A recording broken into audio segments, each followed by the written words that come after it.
기억하시는 분들이 계실 것 같습니다만 몇 주 전 저는 전도서 본문을 가지고 설교를 했습니다. 그 설교를 기억하시는지 모르겠습니다. 그 설교를 통해서 두 가지 강조를 했었는데요. 첫 번째, 신앙이 뭔가라고 하는 것에 있어서 신앙은 행복을 추구하는 것이 아니다라는 말씀을 함께 들었습니다. 왜 신앙은 행복을 추구하는 것이 아니냐 하면, 행복이란 채워지지 않는 욕심이어서 만약 행복을 목적으로 신앙생활을 한다면 결과는 비참할 수밖에 없다 하는 말씀을 들었고요.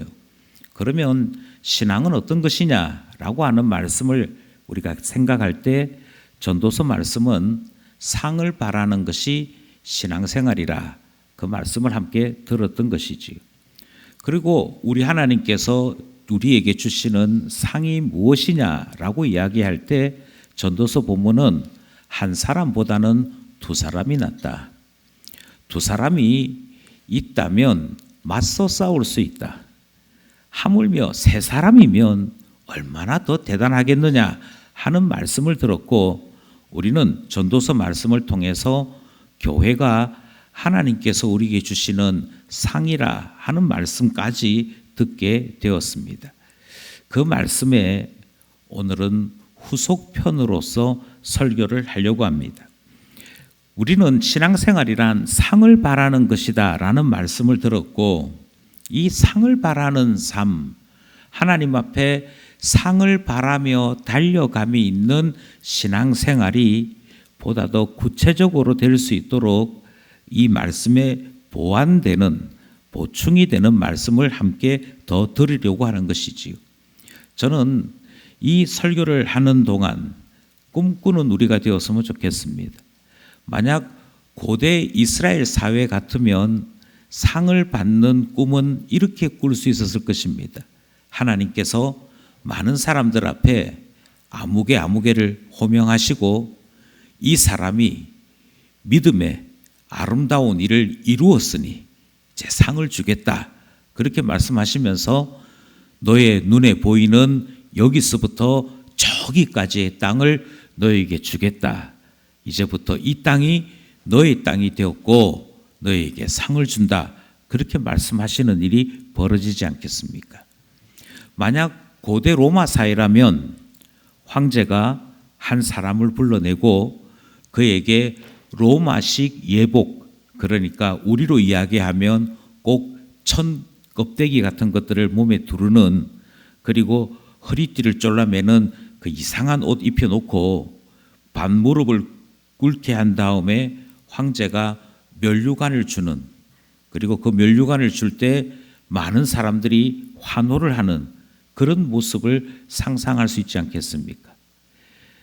유대식으로 기억을 하시든 로마식으로 기억을 하시든 하나님 나라에 이르렀을 때 주님께서 우리에게 상 주시는 그 모습, 그것을 꿈꾸는 우리 된다면 이 말씀을 기억하는 사람 되는 것이고 이 말씀을 따라 살아가는 사람이 되는 것이기에, 바라기는 설교를 듣는 내내, 그리고 이 말씀을 붙잡고 한 주간 살아가는 내내 하나님께서 나에게 땅을 주시고 기업을 주시는, 하나님께서 나에게 면류관을 씌워주시는 그 놀라운 광경을 꿈꾸시면서 이 말씀 함께 나누기를 원하는 것입니다. 성경 인물 가운데 아마도 상을 바라는 삶을 가장 멋지게 살아간 사람, 그 한 사람을 찾으라 그러면 저는 주저없이 사도 바울이 그와 같은 사람이라 그렇게 말씀드릴 수 있습니다. 상을 바라고 살아갔다. 그리고 그것이 우리가 신자로서 신앙인답게 사는 모습이다라고 하는 이 사실을 성경에 두 번이나 기록한 사람이 있는데 바로 그 사람이 바울이기 때문입니다.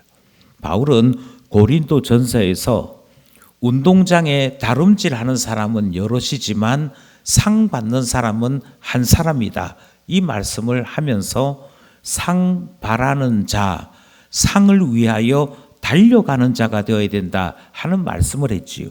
거기서 한번 바울이 상을 위하여 달려가는 자에 대한 말씀을 합니다.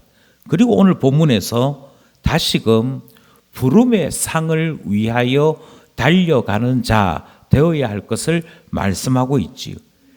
신약 성경에 딱 2번 등장하는 상을 바라는 자, 이 표현이 바울에게서 전부 사용되었습니다. 그러니 바울은 상을 바라는 신앙에 대해 최고의 가르침을 주는 교사인 것이 분명합니다. 동시에 바울은 오늘 본문에서 자기 자신의 삶이 상을 바라며 달려가는 삶, 그 신자로서 그와 같이 살았음을 고백하고 있습니다. 그러니 상을 바라며 살아간 최고의 신자는 누가 뭐라 해도 사도 바울입니다. 우리는 오늘 본문을 통해서 도대체 바울은 상을 바라는 신자란 어떤 사람인가, 그것에 대해 2가지 교훈을 함께 나누려고 합니다. 상을 바란다라고 말하는 것은 첫 번째로 하나님 앞에서 우리의 삶이 여전히 진행형으로 살아가는 것을 의미합니다. 다르게 말씀드리면 히딩크식으로 표현할 때 여전히 배고픈 신자로 살아가는 것이지. 무엇을 이루었다, 무엇을 완성했다, 그러니 그것으로 만족한다. 우리는 그와 같은 삶을 상을 위하여 달려가는 자라고 말할 수 없다 하는 생각을 하게 되지요. 왜냐하면 여기에 사용되어져 있는 표현들은 여전히 달려가고 있는 모습을 우리에게 말씀하고 있기 때문입니다. 12절 말씀입니다. 12절 말씀 함께 합독하기 원합니다. 시작. 내가 이미 얻었다 함도 아니요 온전히 이루었다 함도 아니라 오직 내가 그리스도 예수께 잡힌 바 된 그것을 잡으려고 달려가노라. 아멘. 완성이 아니라고 계속 이야기합니다. 심지어 다른 사람들이 대단합니다, 훌륭합니다라고 이야기할 수 있으나 사도 바울은 내가 이루었다 그런 말 하지 마세요 라고 이야기하는 음성을 듣습니다.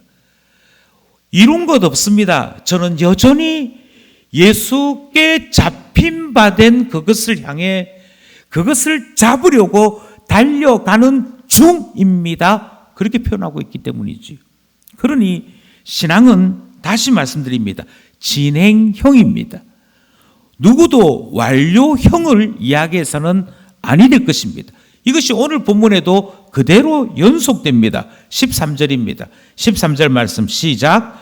형제들아 나는 아직 내가 잡은 줄로 여기지 아니하고 오직 한 일, 즉 뒤에 있는 것은 잊어버리고 앞에 있는 것을 잡으려고. 사도 바울이 말씀하고 있는 상을 위하여 달려간다라고 이야기할 때 이 신자는, 이 신앙은 계속해서 달려가는 자인 것을 강조하고 있는 것 보게 되어집니다. 저는 이 점에서 은사주의자들은 신앙에 대해 모른다라고 생각합니다. 은사주의자들이 말하는 신앙은 이런 것이지요. 내가 성령을 받아서 하나님 앞에 구원받은 자 되었다. 그래서 누구든지 성령 안에 있는 자가 구원받은 자인데 나는 성령 안에 있는 증거가 있다. 이 이야기를 하지요. 그래서 당신이 성령 안에 있고 성령 안에 있는 구원받은 자인 것을 어떻게 설명할 거냐 이렇게 물으면 내가 은사를 가지고 있다. 은사는 성령님이 주시는 것인데 그 성령님이 주시는 은사를 내가 가지고 있으므로 나는 이미 구원받았다라고 하는 이야기를 하지요. 그러면서 뭐라고 얘기하는 거 아니? 나는 방언을 합니다. 나는 방언 통역을 합니다. 나는 영을 분별합니다. 나는 지혜의 은사를 가지고 있습니다. 병 고치는 은사를 가지고 있습니다. 은사를 이미 가지고 있으니 나는 구원받은 자이다. 이런 사람들을 은사주의자라고 얘기합니다. 그런데 은사주의자는 다 이루었대요. 나는 신앙의 완성을 이루었다. 나는 신앙의 확실한 증거를 가지고 있다. 그래서 어떻게 얘기하는 거 아니? 나는 가지고 있으니 완료된 사람이고 당신은 아직 가지고 있지 않으니 아직도 부족한 사람, 신앙이 연약한 사람이다 라고 구분합니다. 그러면서 자신은 더 이상 할 게 없대요. 자신은 더 이상 이룰 게 없대요. 나는 신앙의 최고의 경지까지 가봤다. 나는 은사의 최고까지 이루어 보았다. 그러면서 자꾸만 신앙을 완료형으로 이야기하려고 하는 사람들을 만날 때가 있습니다. 아닙니다. 그런 사람들은 오늘 본문에 있는 상을 위하여 달려가는 자, 나는 이룬 것이 없습니다. 아직 이루었다라고 말할 것이 없습니다. 이 표현을, 이 말씀을 모르고 살아가는 것이지요. 은사주의자만 그렇습니까? 아닙니다. 행복을 추구하는 자들 또한 마찬가지입니다. 행복을 추구하는 자들은 이 땅에서 지금 내가 살고 있는 내 평생에 모든 신앙의 누림을 누리고 살아가려고 하는 욕심을 가지고 있습니다. 주님께서 장차 상을 예비하시고 우리가 이 세상을 떠나 주님 만나는 그날에 우리가 그 상을 받게 될 것이라는 말에 조금도 동의하지 않습니다. 모든 만족, 모든 누림을 이 땅 이곳에서 누리려고 하는 사람들, 다르게 말씀드려서 신앙의 완료를 꼭 항상 확인하고 싶어하는 사람들은 이미 이 상을 위하여 달려가는 신자의 모습에서 떠나버린 것이지요. 아닙니다. 상을 바라며 달려간다는 것은 여전히 부족한 것을 고백합니다. 아직도 완료되지 않은 것을 고백하는 것이 사도 바울이 말하는 상을 위하여 달려가는 사람입니다. 이 신앙에 최고의 적이 있습니다. 이 신앙에 있어서 가장 무서운 함정이 있습니다. 그것은 행복을 추구하는 자보다도 더 위험한 하나의 상태가 있는데요. 그 상태는 어떤 것이냐면 그냥 지금이 좋습니다. 당신 왜 교회 다닙니까? 특별히 제가 교회 다니는데 바라는 건 없습니다. 그저 매주일 교회 가서 반가운 얼굴 만나고 맛있는 점심 먹고 집에 돌아오면 그걸로 족합니다. 그게 무서운 겁니다. 당신은 기도 제목이 무엇입니까? 저는 특별히 바라는 기도 제목 없습니다. 그냥 이대로. 아무 큰일 없었으면 좋겠고요. 대단히 놀라운 일 없었으면 좋겠고요. 우리 애들도 남들 크는 만큼 크고 나도 그냥 이렇게 살다가 평균 수명에 나도 이 세상 살다 죽으면 그게 만족인 것이죠. 뭘 더 바라겠습니까? 저는 욕심 없습니다. 이게요, 말이 좋아 욕심 없다는 것이지, 다르게 말씀드리면 신자로 신자답게 살기 싫다는 이야기입니다. 사도 바울이 말하고 있는 것처럼 아직 내가 다 잡은 것 아니다. 내가 다 이룬 것 아니다. 아직도 나는 부족하니 내가 뭐 했다라고 하는 그 이야기 다 잊어버리고 그런 것들 말하지도 말고 내 앞에 있는 목표를 향해 내가 지금 달려가서 잡아야 될 그것을 향해 달려가는 것, 그게 신자고 그게 신앙이다. 이 말에 깨달음이 없는 것입니다. 기도 제목이 무엇입니까? 저에겐 기도 제목이 있습니다. 교회를 다니시면서 바라는 것이 무엇입니까? 제가 신자로서 살아계신 하나님 앞에 소원하는 것이 있습니다. 그게 신자지요.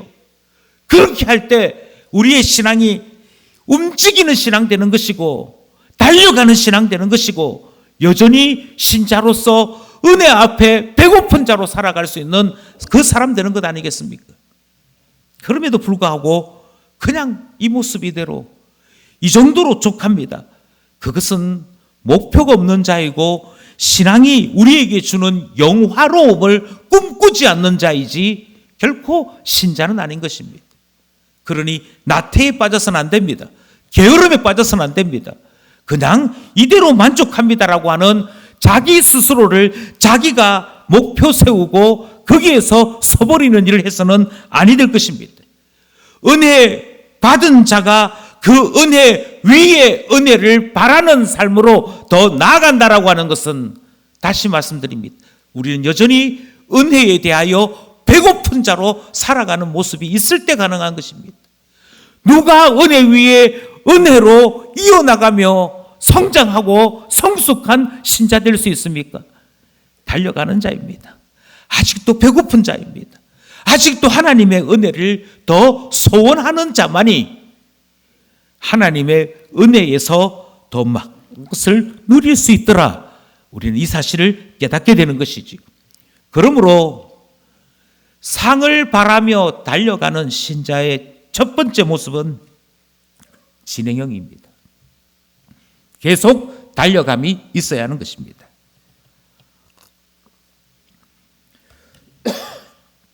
두 번째가 있습니다.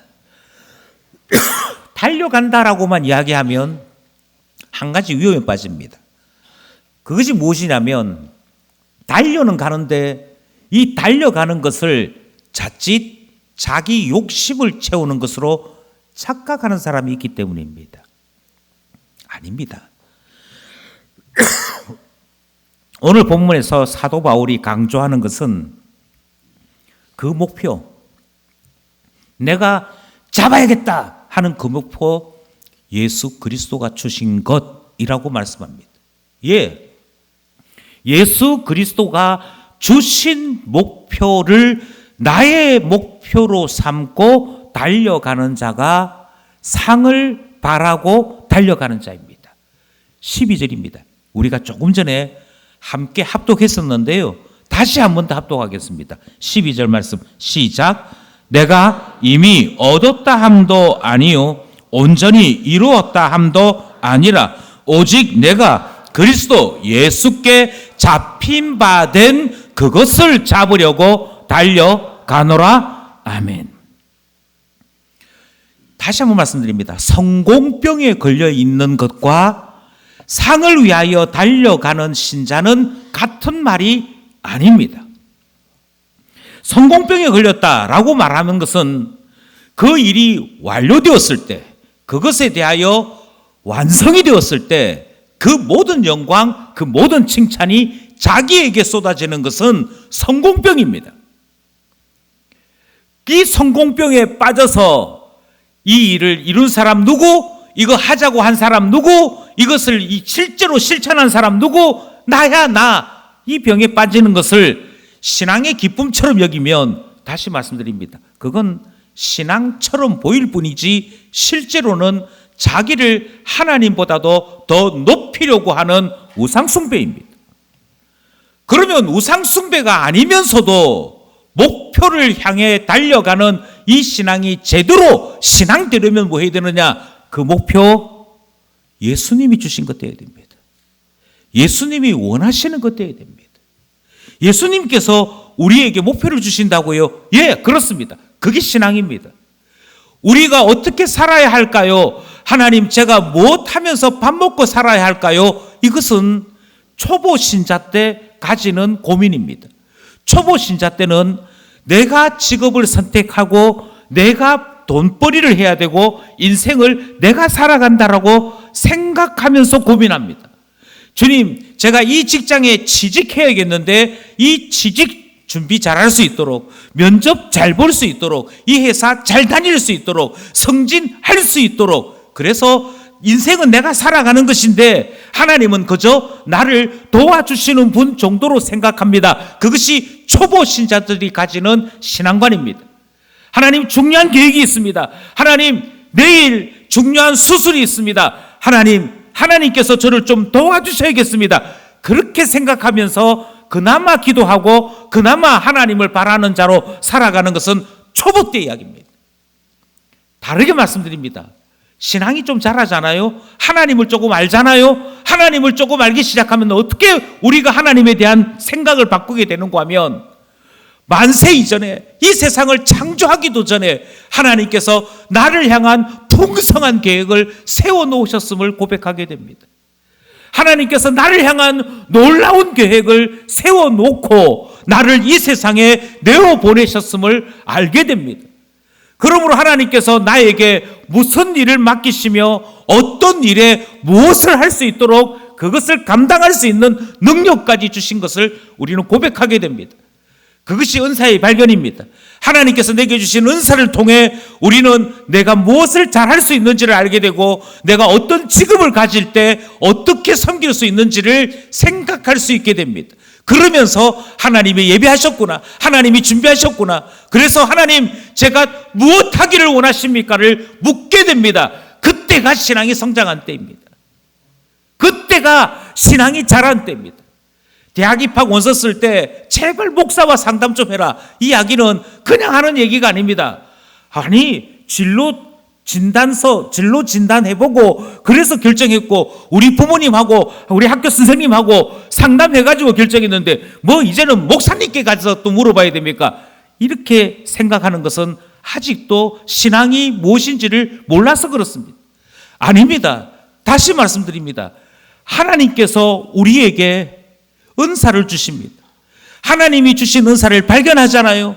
하나님께서 우리에게 주신 은사를 발견하면 하나님께서 내 인생에 무슨 일을 계획해 놓으셨는지를 알 수 있게 됩니다. 확인할 수 있게 됩니다. 그리고 그 계획을 발견하는 그 순간 우리의 심장이 뛰기 시작합니다. 하나님께서 나를 이것 하시게 만드시려고, 하나님께서 나를 이것 감당하는 자로 삼으시려고 이렇게 준비해 놓으셨구나, 이걸 이렇게 만들어 놓으셨구나, 그것 깨닫고 하나님 앞에 춤추게 됩니다. 그러면서 하나님께서 제게 주신 사명, 하나님께서 제게 주신 인생의 그 놀라운 목표를 이제는 나의 목표로 삼고 주를 위해 달려가겠습니다. 제 인생을 가장 값지게 만드는 삶을 살아보겠습니다. 그렇게 달려가게 되는 사람 될 때 우리는 사도 바울이 고백한 것처럼 예수께서 나를 사로잡으신 것, 그것을 이제는 내가 잡으려고 달려가는 사람 됩니다. 그렇게 고백하게 되더라는 것입니다. 죄송합니다. 제 이야기를 해서 대단히 죄송합니다. 저는 초등학교 다닐 때 공부를 좀 했습니다. 공부 좀 했다라고 말할 때 항상 노는 이야기 했잖아요. 초등학교 다닐 때 반장했다. 예, 반장했습니다. 반장했는데 어느 날 선생님께서 저보고 너 좀 남아서 성경 좀 배워볼래? 그래서 남아서 성경 배웠습니다. 성경을 배우는데 그 성경을 가르쳐 주신 선생님께서 너 있잖아, 내가 너에게 이름을 하나 새로 지어줄게. 그래서 새로 지어준 이름이 베드로였습니다. 그리고는 예수님께서 베드로 제자로 길러내셨는데 그 제자에게 땅끝까지 가서 복음 전하라 하는 사명 주셨어. 그런데 이제는 내가 너에게 베드로라는 이름을 주면서 너 목사 돼. 그렇게 하셨어요. 그때 초등학교 3학년 때 저희 집에 예수 믿는 사람 한 사람도 없었습니다. 그 이야기를 저희 부모님께 했더니 너가 담임 선생님이 조금 정신이 없는갑다 이렇게 하셨지, 아이고 그 선생님이 영적으로 탁월한 능력이 있는가 보다, 그렇게 하지 않으셨습니다. 그분에게서 성경 배웠고 그분에게서 예수님 처음 배웠습니다. 그런데 그때 배웠던 그 예수님을 잊을 수가 없었습니다. 시간이 지나도 계속해서 나는 교회를 다녀야 될 것 같아, 나는 예수님 믿어야 될 것 같아 가 되었습니다. 신앙생활을 하면서 계속해서 하나님께서 나를 부르셨다고, 그래서 제가 심하게 아픈 일이 있었을 때 그 선생님에게 연락을 했더니 하나님께서 너를 부르시는 방법일지 몰라. 내가 너에게 말했잖아. 너 베드로야. 그래서 하나님 앞에 하나님 저를 쓰시고자 하신다면 하나님 제가 베드로 하겠습니다. 그리고 제게 있는 병은 고쳐졌습니다. 하나님께서 나를 위해 계획을 세워 놓으셨다는 것, 하나님께서 나를 위해 준비해 놓은 것이 있다라고 하는 것, 그것을 발견하는 것이 얼마나 놀라운 일인데요. 신자는 어떤 사람이고 신앙은 무엇입니까? 그것은 예수 그리스도께서 내 인생에 주신 그 목표를 발견하는 것입니다. 그리고 발견했을 때 그 목표를 향해 가슴 뛰는 뜨거움으로 달려갈 줄 아는 사람, 우리는 그 사람을 신자라고 말합니다. 신앙이라고 말합니다. 그러니 여러분, 분명히 말씀드리는데 나 자신을 위한 성공병을 이 신앙이라고 말하지 마셔야 합니다. 저는 누군가를 도와줄 때 저 사람을 내가 좋아하기 때문에 도와준다. 그것은 성공병과 똑같습니다. 저 사람이 하나님 형상이기 때문에, 하나님이 저 사람을 사랑하기 때문에 나도 저 사람을 사랑합니다. 그렇게 된다면 그것이 예수 그리스도의 심장으로 주님 앞에 선한 일 하는 사람, 달려가는 사람 되는 것이지요. 교회에서 봉사하게 될 때 교회에서 봉사할 길을 나보고 시켜서 합니다. 그 사람은 다시 말씀드립니다. 신자 아닙니다. 시켜서 하는 것이 무슨 신자입니까? 그것은 나 자신을 노예나 종으로 여기는 그와 같은 악한 죄의 습관이 있을 때 가능한 얘기입니다. 우리가 봉사하는 것은 교회가 주님의 몸이기 때문입니다. 주를 위하여, 주님이 기뻐하시는 것을 위하여, 주님이 원하시는 것을 위하여 나 자신이 수고하고자 할 때 우리는 예수에게 잡힌 바 된 내가 예수 그리스도께서 주신 그 목표를 향해 달려가는 자로 살아가는 신자 되는 것이지요. 이것은 14절에서도 그대로 이어서 설명합니다. 14절 말씀 함께 합독합니다. 시작. 표대를 향하여 그리스도 예수 안에서 하나님이 위에서 부르신 부름의 상을 위하여 달려가노라. 예, 표대를 향하여 그리스도 예수 안에서 나 자신이 원하는 바를 향해서가 아닙니다. 신앙이 무엇이냐? 다시 말씀드리거니와 그리스도께서 세워놓으신 그 표대, 그리스도가 계신 그곳을 향하여 달려갈 줄을 아는 사람 될 때 우리는 신앙이 있다. 그 사람을 신자라고 부르는 것입니다. 이것이 상을 위하여 달려가는 신앙에 대한 말씀입니다. 사랑하시는 기쁜 가족 여러분, 우리 모두에게 이 신앙이 있기를 소원합니다. 우리는 두 번째로 이 신앙이 가지고 있는 고결함에 대해 살펴보려고 합니다. 우리가 조금 전에 읽었던 이 14절 말씀에서 주의해야 될, 조심 있게 살펴보아야 될 표현이 하나 있습니다. 그것은 무엇이냐면 위로부터 부르시는 부름에 대한 말씀입니다. 우리의 표현대로 하자면 14절에는 위에서 부르신 상을 위하여 이렇게 표현되어 있습니다. 말이 같은 것 같은데 달라요. 우리 성경에 표현되어 있는, 그러니까 우리 개역 개정 성경에 표현되어 있는 표현은 하나님이 위에 계시니 위에 계신 하나님이 위에서 나를 불렀다는 것입니다. 예, 내가 너를 목사로 세우려고 그래. 너 목사 되어서 기쁜 교회 섬겨. 이것이 위에서 부르신 부름입니다. 그런데 이 본문이 가지고 있는 원래의 의미는 그게 아니고 여기서 조금 더 다른 의미가 포함되어 있습니다. 하나님께서 위로 불렀다는 것입니다. 하나님께서 위로 불렀다는 말은 무슨 말이냐면 주님이 우리에게 주신 모든 목표는, 주님께서 우리에게 보여주신 모든 표대는 기본적으로 위를 향하는 목표, 다르게 말씀드리면 거룩함과 관련되어 있는 목표라고 하는 것입니다. 흠없고 거룩한 자 되도록 하나님은 우리 안에 이 목표를 주셨다 하는 말씀 되는 것이지요. 그래서 성경은 이 번역을 다시 소개합니다.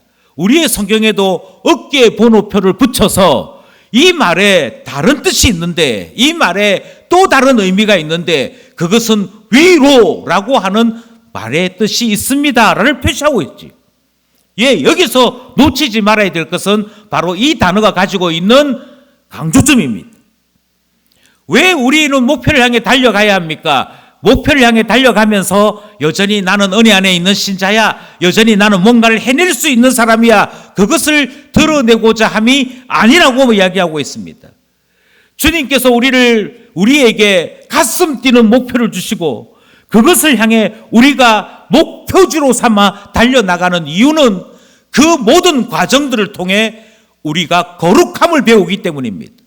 그 모든 과정들을 통해 성도의 영화가 어떻게 완료되는지를 경험하게 되는 것이지.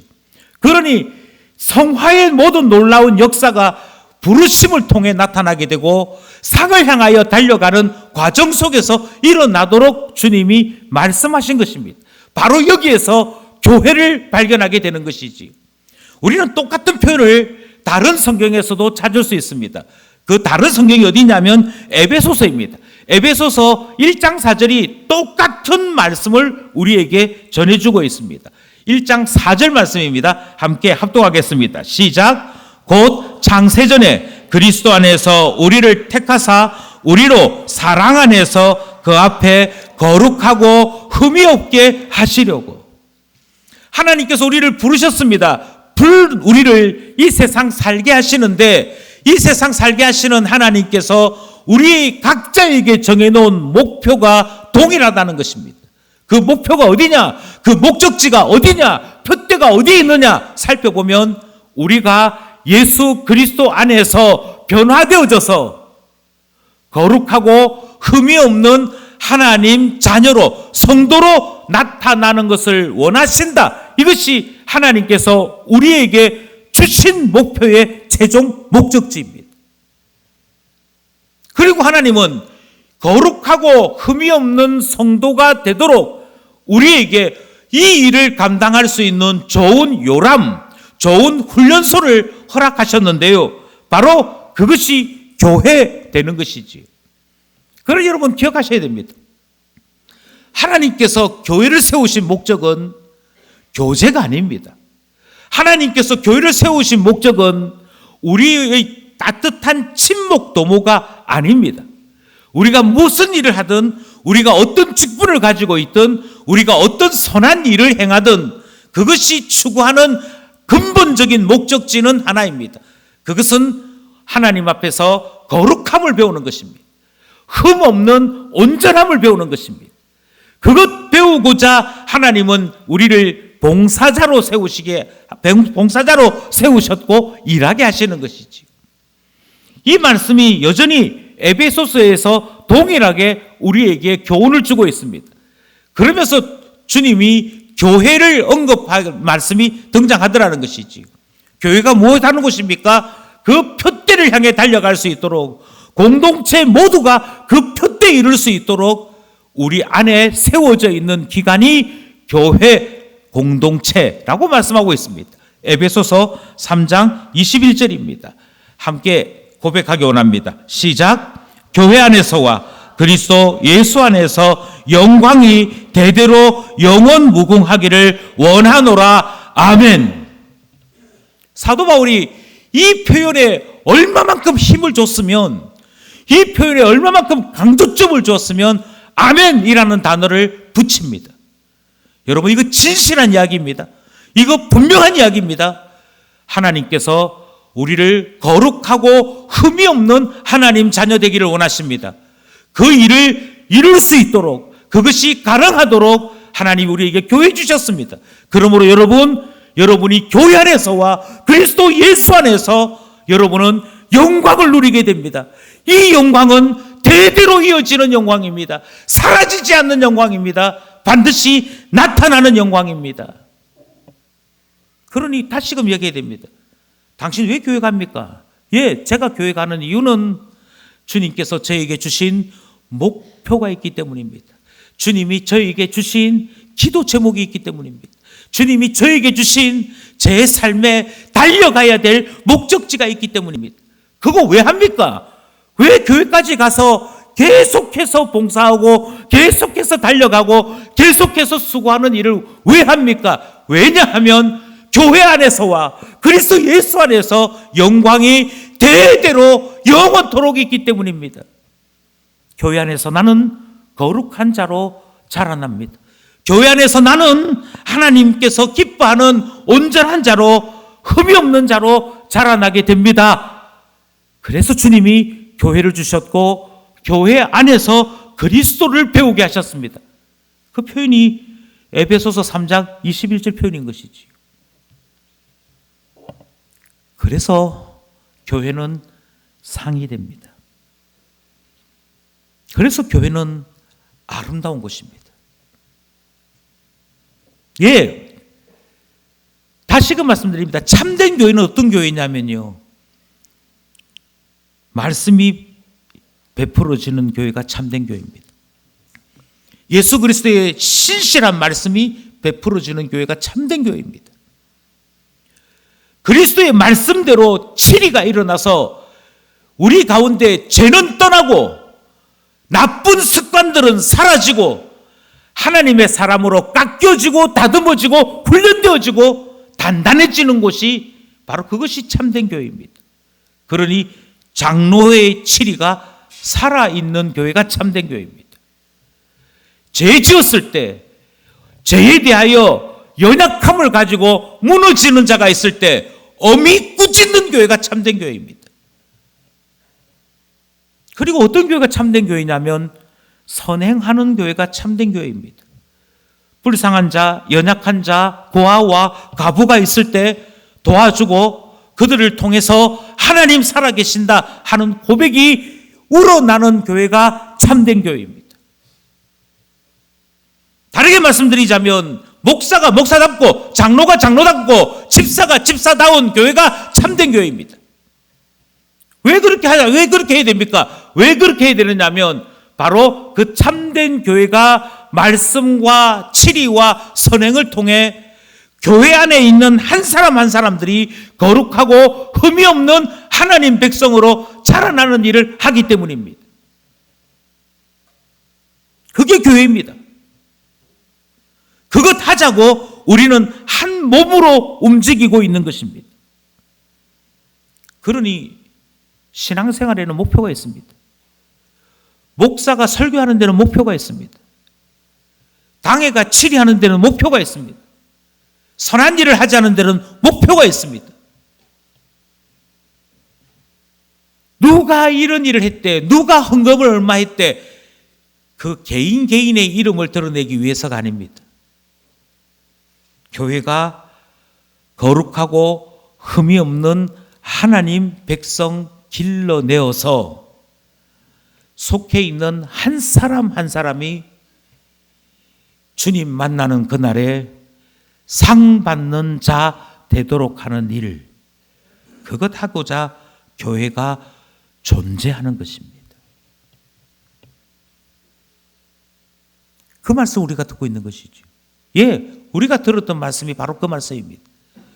교회는 왜 이와 같은 일을 합니까? 왜 예배드립니까? 왜 성찬 감찰을 하고 성찬식을 치르며 왜 목장이 모여서 계속 성경을 공부하고 말씀을 들을 때 때로는 부끄러움도 느끼고 훈계도 듣고 왜 그렇게 합니까? 이유는 간단합니다. 교회가 이 목적을 위해 세워졌으므로 교회는 교회 안에 있는 모든 지체가 상 받도록 하고자 주님 만나는 그날에 모두가 상 받는 자 되도록 달려가는 일 하는 것입니다. 그래서 사도 바울이 먼저 고백했잖아요. 사도 바울이 먼저 이야기하잖아요. 예, 저 아직 이룬 거 아닙니다. 저 아직 완료된 거 아닙니다. 제가 예전에 무슨 했든지 그 뒤에 것은 여러분 기억하지 마십시오. 저도 기억하지 않습니다. 그거 아무것도 중요하지 않습니다. 그거 안 중요하고 앞에 것만 저는 생각합니다. 아직도 해야 될 일이 있습니다. 아직도 완료하지 못한 일이 있습니다. 그 표대를 향하여 그 목적을 향하여 달려갑니다. 달려가서 저를 불러주신 주님이 잘했다 하고 상 주시는 그 일 될 때까지 부름의 상이 완료되는 그것 향해 달려가는 일 하겠습니다. 그 상이 뭐지요? 바울은 로마 시대를 살았습니다. 머리에 면류관을 씌워주는 그것이 상이 되는 시대를 살았습니다. 바울은 아주 분명하게 얘기합니다. 빌립보서 4장 1절이죠. 그러니까 우리가 읽었던 이 본문 다음이 4장인데 그 4장에서 이렇게 고백합니다. 함께 합독하겠습니다. 시작. 그러므로 나의 사랑하고 사모하는 형제들, 나의 기쁨이요 멸육 아닌 사랑하는 자들아, 이와 같이 주 안에 서라. 사도 바울이 주님 만나는 그날에 면류관을 받게 된다면, 그래서 주님께서 너 땅에서 사는 동안 수고 많이 했다 하시고 주님께서 사도 바울 머리에 면류관을 씌워준다면 사도 바울은 이렇게 얘기합니다. 그건 아마도 유오드아 때문일 거야. 그건 아마도 순두개 때문일 거야. 주님께서 이 한 사람 한 사람 빌립보 교인들이 바뀌어지는 것을 볼 때 내가 너를 보낸 목적을 너가 이루었구나. 그래서 바울은 빌립보 교인들을 향해 나의 기쁨이요 나의 면류관인 여러분, 여러분에게 바라는 것이 있습니다. 주 안에 서십시오. 무너지지 마십시오. 넘어지지 마십시오. 신자답게 우뚝 서십시오.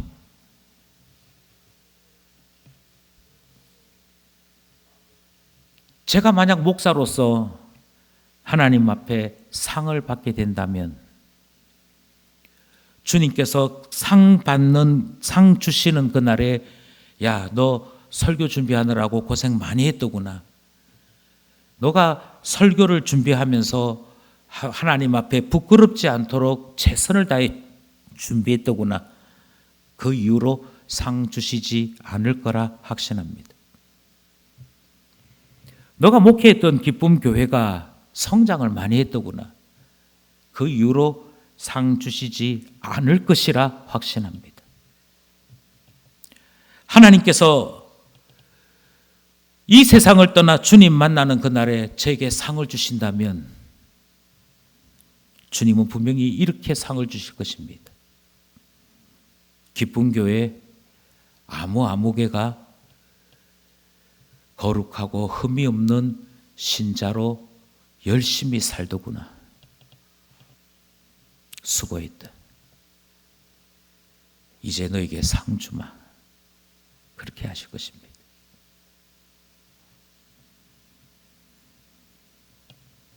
사도 바울은 빌립보 교회를 떠나 있으면서도 그 자신의 몸은 감옥에 갇혀 있으면서도 빌립보서 4장 1절을 기록하면서 정확하게는 3장에 있던 모든 이야기를 다 끝내고 3장을 정리하면서 나의 사랑하고 사모하는 형제들, 나의 기쁨이요 나의 면류가 아닌 사랑하는 자들아, 이와 같이 주 안에 서라.